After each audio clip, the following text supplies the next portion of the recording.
We ready to go?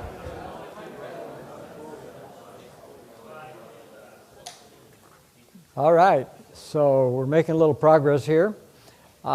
Who amongst you has a business card that says you're a student on it?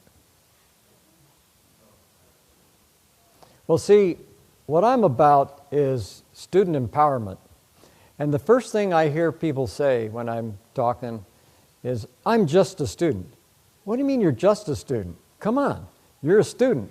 And learning, we're all students. So I would encourage you to get a business card. Most of you are not seniors, so you have at least a year to print up a few cards. You can get those little things, you know, you put them on a color printer and you can tear them, and it's so easy. You don't need many. Now, is there anybody here who has a business card for a company they work for? Okay. Sort of? What's the story here? Okay, well, have you got it on you? Come here. Come on up.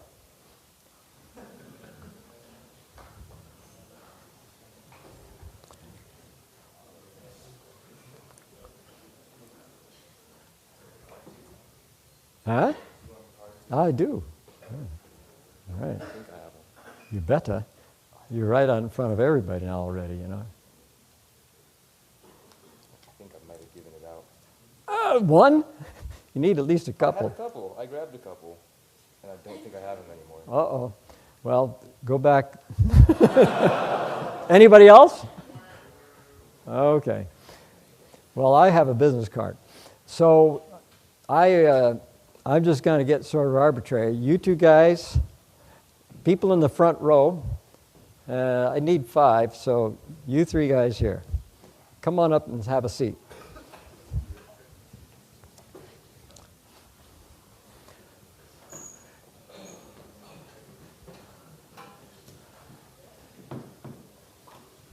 You almost got in on this. Next time, be sure and keep your business cards on you. And that goes for all of you.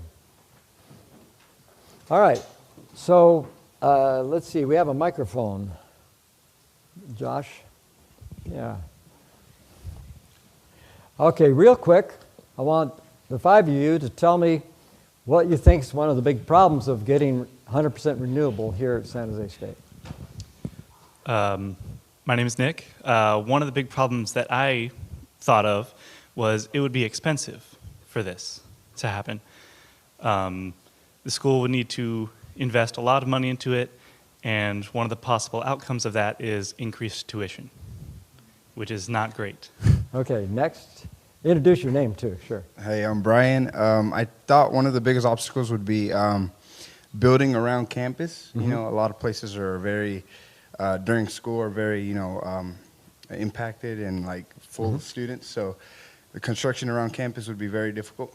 Okay. My name is Anthony. We sort of hold it closer. Hold the mic close. We sort of came up with the same problems that was mentioned before.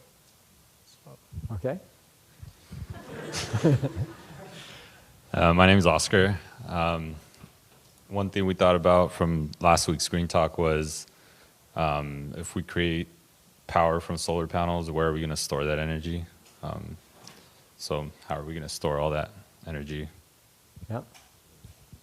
Okay. My name is Edward, and another thing I got from last week's GreenTalk is speak up a little louder.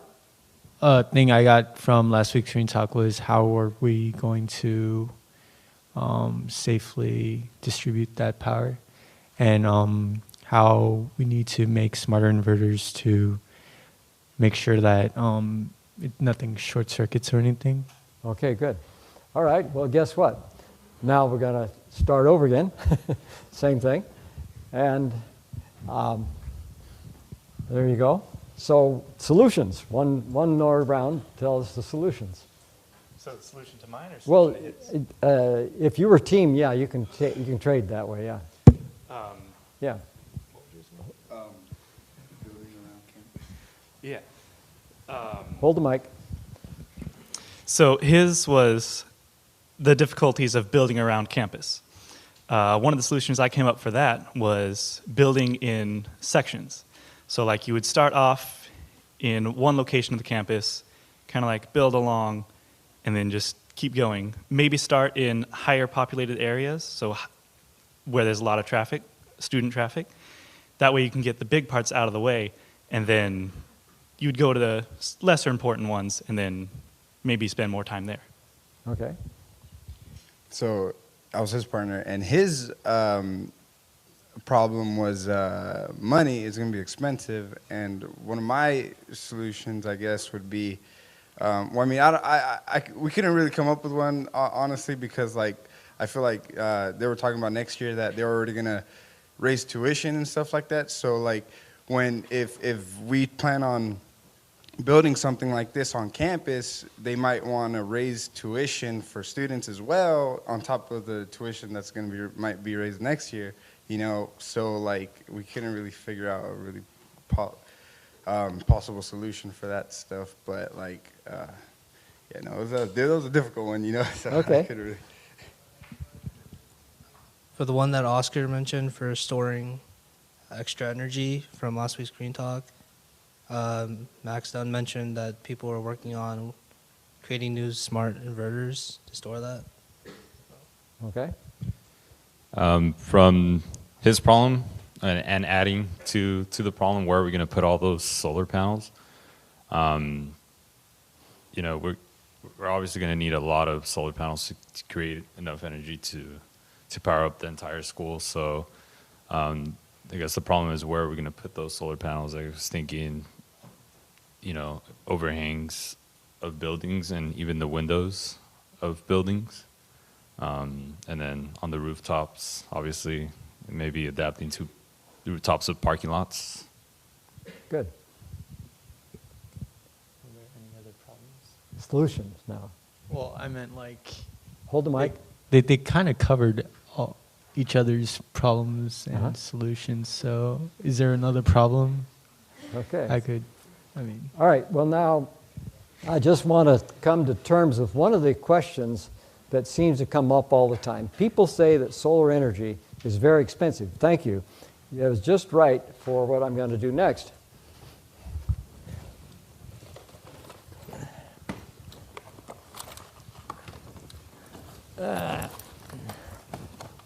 They're in here. Bear with me. There we go.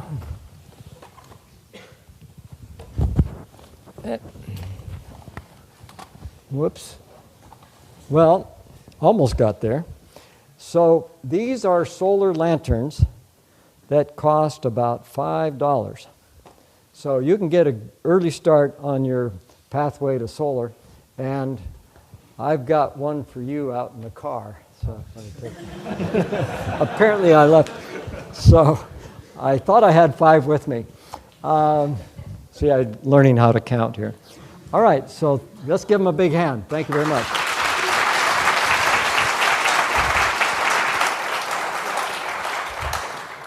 Okay, so we got through that.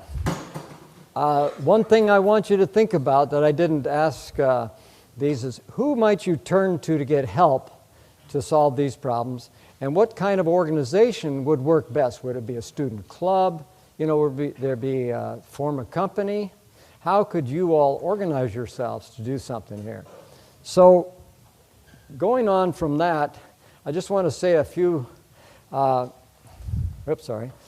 just want to talk for a minute about some of the things that we're doing. For the month of November, we have an urban international design competition that's taking place right now. If you're interested in that, you can follow up with us. We have summer internships that I've already mentioned at San Jose State. And what we've just been discussing here today, there's a possibility of starting a group of students working on developing solar for San Jose State, and we could arrange some internships around that. So let's go to the first one a little bit more.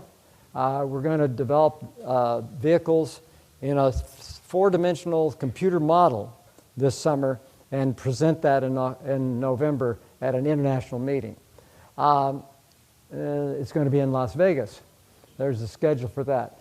Summer internships, like I mentioned earlier, these are available, and you can talk to Professor Furman. You can come to our shop, which is just a couple blocks. You can look it up, SpartanSuperway.blogspot.com tells a lot about what we're doing. And so we've had students from all over the world in this program. And as Victor Hugo says, all the forces in the world are not so powerful as an idea whose time has come. So these internships could be made available. You can talk to us afterwards. And it will be a multidisciplinary program. In the Spartan Superway, we've had all these professors in engineering on the left and several from other disciplines on the right. But what I'm imagining, if you all want to put a team together, the first thing we'd have to do is to convince the dean that we knew what we were doing. And then the second thing, we'd go to Mary Papazin, the new president, and then she could be just like the president of UC, Janet Napolitano. She could get up and say, we're ready to go. And we have a governor who's very favorable to that, so I think that would be the next step after that. Think of that. And by the way, as Paul Hawkins says, do what needs to be done, and then check to see if it was impossible after you've got it done. Okay? This is not my first rodeo. I work with students at UC Davis. I work with students at the National University in Mexico, villagers in the Bolivian Amazon, in the Galapagos Islands, had students working on programs like that. We have more. For more information, you can go to solarskyways.net, or you can go to enist.org. And finally, we have an extensive library at enist.org/library. And this talk is right there at the bottom because I can't put things that are in the future there yet because they haven't happened. You know how it is. Time is irreversible so far until somebody comes up with something different. So if you want to see this talk and the slideshow, you'll have it there. And remember, you only fail if you stop. Thank you.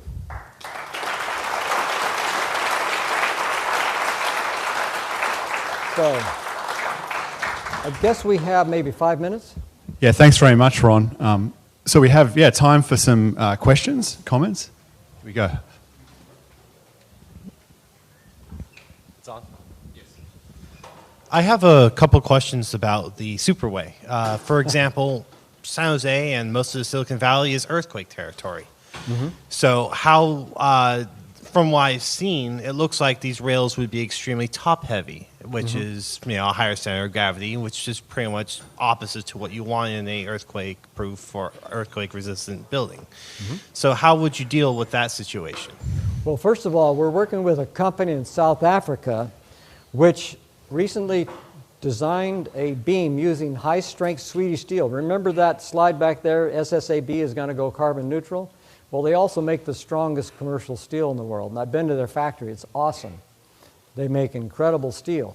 So for a given amount of steel, we can achieve 5 times the strength of an equivalent steel column or beam. So I was just on the phone a couple hours ago. They're sending us an engineer in the next few weeks from their team to work with our team here. I mean, this is a professional engineer.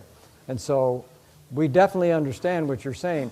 And part of this, too, is to make it elegant. So it's not just about making it strong. If you go to the Great Mall, you'll see these ginormous pillars holding up the light rail system here in San Jose. We're not going to do that. We're going to make it really elegant and slim because we're using the best available structural engineering. Any structural engineers in the group? Well, we'll find them. Also, aside from the structure, the actual carts or transit machine, I don't know what they're called. I lost the word for it. Cabin. But for the cabins, how would they handle the stresses of an earthquake, for example? Because they have to be lightweight. They have to be, they usually, obviously, are supposed to support the passengers and the weight of the cabin, plus or minus some from momentum from moving and stopping. But there could be swinging, right, during an earthquake, something like that. Well, So what our about the systems people have- inside then? Because the people inside will be swinging around as Right. well. So what do you have? Oh, what's in mind to keep the passengers from slamming against the walls in such an event? We have students working on a dynamic suspension system to deal with things like this. Also, the units will have their own separate, modest backup power supply with batteries, and so and ultra caps, by the way. And so, having that, they can get to the next station or deal with the short distance problems. One more question. Well, Sorry. let's give someone else a Okay, chance. no, that's fine. Yeah, but you can come up afterwards and talk to me about it. Yeah. Hi, Ron. Yeah. Can you tell us your major back in undergraduate? My major in undergrad Yeah, back was when you went to engineering school. science. Engineering science. Yeah. Thank you. Yeah. Were the classes much different to today? The selection of classes, do you think? The classes you took in engineering science, was it very similar? What I taught, I studied, I'm sorry, maybe I didn't hear it right. I studied engineering science. I taught descriptive geometry, computer programming with Fortran and punch cards, and, and I taught the course where Bucky Fuller was teaching in this room, or the room, the engineering auditorium, was called Cybernation and Man. And that course was about the impact of technology on society. It was really a great experience.